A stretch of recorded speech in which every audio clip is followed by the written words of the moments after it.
पता नहीं कहाँ चले गए, मुखबिरी करें, इनका फोन लगा रहे, फोनो नहीं उठाए रहा, साला मुखबिर दो गला तो नहीं होएगा हमार, समझ में नहीं आ रहा कुछ। और दरोगा साहब ठीक है, कहाँ रहे हो मुखबिर? कहूँ नहीं पता लगावे जरा पता लाग गा।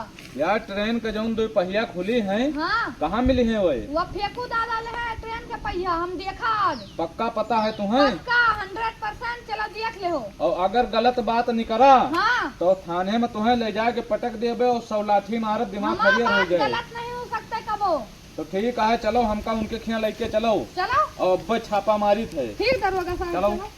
और दरोगा साहब हाँ कहा तहो कि ना मिले तो 10 लाठी मारब, अब मिल जाए तो मिल जाए तो जौन 50,000 सरकार इनाम रखे है, हाँ वो हमारे से 25,000 तुम्हें देवा देबे तुरंत। ठीक गद्दारी ना करे लेकिन। यार पुलिस कबो गद्दारी करी से? हाँ ठीक नहीं बदल जाओ अपना। काहे बदल ना, चलो भन से घर बताओ कहाँ है। चलो इधर है, चलो बता। इधर का चली? हाँ चलो। आओ। इनके घरे तुम यहाँ ताला बंद है यार, क्यों है ये नहीं ना? हाँ दरोगा साहब वह देखो ट्रेन का पहिया जिम करो दरोगा साहब, गिरफ्तार करो, हमें आधा पैसा दिया 25,000। यार ये ट्रेन के पहिया की डम्बल आए नहीं हमें 25,000 रुपया साहब कैसे आवा गवाहिया?